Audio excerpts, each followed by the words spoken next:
Bonjour à vous la team, j'espère que vous allez bien. Donc, le PSG s'est imposé 4-3 contre Lille pour cette 24e journée de Ligue 1. Du positif par rapport à cette victoire, mais aussi du négatif par rapport aux performances qu'on a pu voir, surtout durant cette deuxième période. Surtout durant cette deuxième période, on a vu un PSG vraiment qui se timorait totalement, un PSG qui n'a pas voulu faire mettre le rouleau compresseur, un PSG qui est comme d'habitude, hein, c'est une tradition Paris Saint-Germain de faire une mi-temps sur deux, comme d'habitude encore une fois. Mais on va retenir le positif, le PSG a mis quand même une avance concernant Marseille. Donc on a 8-9 points, c'est quand même positif, c'est quand même bien. Mais il faut parler de certaines choses qui n'allaient pas. Verratti, mais franchement, Verratti, oh là là, quelle catastrophe. Verratti, ça fait longtemps que je ne l'ai pas trouvé aussi nul comme ça. Qu'est-ce qui arrive? En fait, je ne comprends pas qu'est-ce qui se passe. Les joueurs, ils sont tous bridés. Messi, il a été nul du début jusqu'à la fin, jusqu'à son dernier but là qu'il a pu mettre.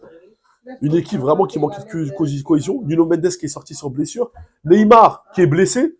Il est sorti en pleurant. Donc là, je sais pas comment on va faire contre le Bayern. Neymar, je pense pas qu'il sera là. Donc là, il y a beaucoup de problèmes. C'est vraiment la poisse Saint-Germain. C'est Disneyland Saint-Germain. Mais c'est pas le PSG. Vraiment, c'est en toute sincérité. On voit beaucoup de choses qui sont pas bonnes. On voit un problème de jeu.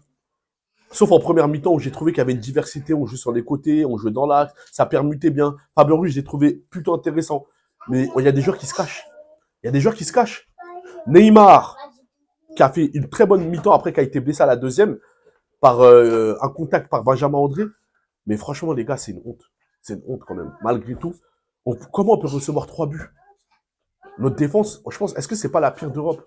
Est-ce que c'est pas la risée d'Europe? On reçoit énormément de buts.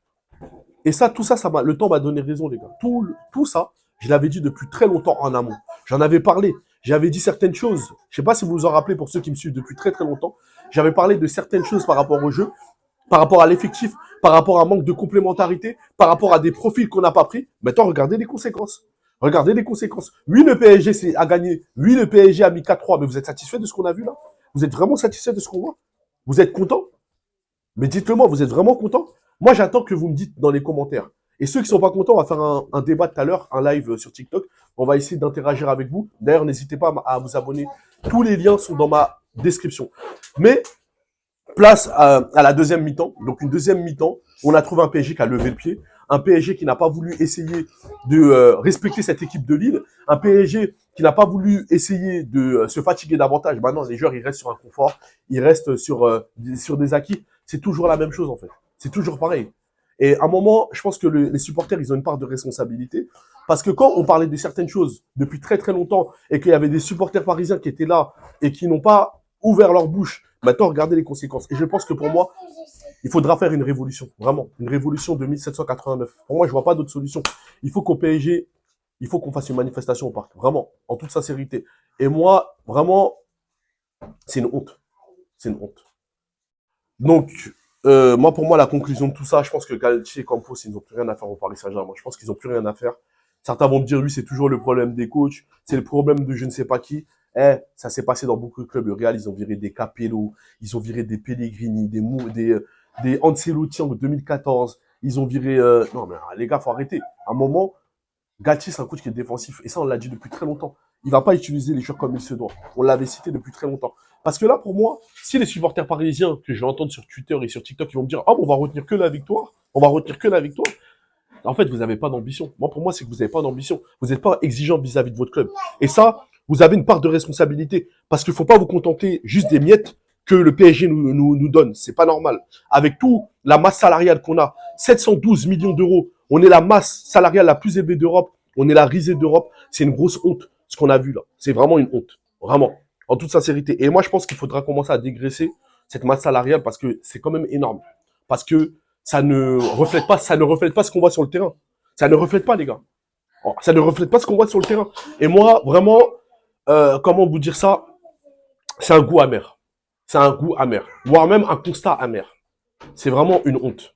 Vraiment. Et je le répète, hein, parce qu'en fait, le seul point, on va dire le seul point positif que je veux dire de ce match-là, c'est cette victoire en fin de match. Ça montre que les joueurs, ils ont quand même un caractère. Rien à dire. Et on va dire cette défense où il n'y avait pas Marquinhos, parce que quand Marquinhos il est là, le bloc il joue très bas. Marquinhos il a tellement peur de se faire prendre dans le dos qu'il joue bas. Il veut prendre la sécurité. Avec Kimpembe et Ramos, ça monte. Mais après, si on reçoit 3 buts derrière, ça sert à quoi en fait? Non. Ok? Donc moi, voilà. Après Kimpembe, je vais pas aller en vouloir, il revient. Moi, je trouve qu'il a fait un match correct dans son ensemble. Après, pour moi, c'est Verratti. Verratti, franchement, faut en parler, les gars. Verratti, faut en parler. Faut en parler. J'ai jamais vu Verratti aussi nul. Verratti, c'est la première saison où je le vois éclater. Les autres saisons, Verratti, malgré qu'il était blessé, quand il revenait, il arrivait, il y avait une dépendance sur Verratti. On voyait que le PSG, il y avait un PSG sans Verratti et avec Verratti. Mais là, Verratti, il a été submergé par les événements. Mais je ne comprends vraiment pas. Mais vraiment. Non, mais franchement, des milieux de terrain qui se cachent, Vitinha qui fait que des passes en arrière. Et ça, on va en parler de Vitinha. Parce que là, c'est pas Vitinha là qu'on trouve là sur le terrain. C'est pas le Vitinha du début de la saison. Vitinha, il fait que des passes en arrière, des passes latérales, mais aucune passe dans la verticalité. On joue même pas dans les intervalles. On joue pas sur les côtés. On n'arrive même pas à faire basculer le jeu. Et ça, faut en parler de ce milieu de terrain. Faut commencer à en parler. Comme l'a dit Johan Cruyff, la clé d'une victoire, c'est le milieu de terrain. Si ton milieu de terrain a du mal à faire alimenter le ballon, comment voulez-vous que les joueurs, les attaquants, ils puissent faire quoi que ce soit? À part faire du dépassement de fonction et être en même temps au milieu en attaque. Bah voilà les conséquences. Et ça, je l'ai dit depuis le début de la saison, les gars. Depuis le début de la saison, regardez tout ce qui se passe. On a pris des joueurs qui n'avaient pas le niveau. Et ça, on va s'apprendre à Campos. Et je me répète encore une deuxième fois. Campos, c'est lui le premier responsable. Quand on avait des profils qu'on aurait pu avoir, des Seko Fofana à 35 millions, des Ousmane Dembélé qui étaient libres, des Kalidou Koulibaly qui étaient libres, et il y avait un accord. Tous ces joueurs-là que Campos a jetés à la poubelle pour prendre ces joueurs, pour avoir des commissions dessus, pour toucher des commissions avec Jorge Mendes et tous les Portugais, bah voilà, regardez les conséquences. Et on a trouvé des supporters parisiens. Quand Leonardo il s'est fait virer, ils m'ont dit non, mais c'est une bonne chose, Leonardo. Mais les gars, Leonardo il a toujours défendu le PSG. Un directeur sportif, il peut faire des erreurs. Mais comme dit l'expression, l'erreur est humaine, mais persévérer dans son erreur est diabolique. À un moment, là, Campos, il persévère dans son erreur. Donc là, c'est diabolique. Et c'est pareil pour Galtier. Il fait des systèmes de jeu. Bon, là, ça a été encore entre guillemets. Mais il n'y a pas de variété. Il n'y a rien. Il n'y a rien. En termes d'animation de jeu, si on parle de coaching, il n'y a rien du tout. Sur tous les points. Regardez. Regardez le jeu. Vous voyez bien qu'il y a un problème. Vous voyez bien qu'il y a un problème. On a du mal à faire tourner le ballon en deuxième mi-temps. On a du mal à faire quoi que ce soit. On a du mal à peser. On a du mal à se fatiguer. Les joueurs ne mouillent même plus le maillot. Là, il y a un problème d'attitude. Mais Galtier, il fait quoi? Qu'est-ce qu'il fait en fait? Quel aspect et qu'est-ce qu'il donne? En fait, c'est quoi les consignes qu'il donne pendant la mi-temps en fait? Il a aucune main sur ce club, sur cet effectif-là. Mais c'est normal qu'on n'est pas satisfait. Mais c'est normal qu'on n'est pas content. Mais c'est normal qu'on est contrarié de ce qu'on a vu. Malgré qu'on a gagné, dernière minute. Mais bon, si ça pour vous, ça, c'est satisfaisant, non, je suis désolé. On a le match contre Marseille, on a le match, on a plusieurs matchs encore, on a des échéances encore. Vous avez oublié, on n'a pas encore joué contre Lyon. On a Marseille à jouer là bientôt pour le Classico encore une fois. On a le Bayern, il faut qu'on se prépare. Neymar, il est blessé. Neymar, est-ce qu'il sera là contre le Bayern? Vu comment il a pleuré quand il est sorti du terrain, je pense pas. Nuno Mendes, pareil. Après, je pense que c'est par précaution. Mais dans quel état il sera contre le Bayern? Dans quel état il sera? Et donc moi, c'est tout ça en fait. C'est une honte. C'est une honte. Tout ça, c'est une honte. Donc moi, je vais pas plus me fatiguer. Je vais pas plus me fatiguer. Je vais pas plus me fatiguer, mais c'est une honte. Vraiment. Donc voilà, je vais arrêter cette vidéo. On va faire un live sur TikTok. N'oubliez pas de vous abonner, de liker, de partager. N'oubliez pas aussi de m'aider à faire grandir cette chaîne, c'est très très important.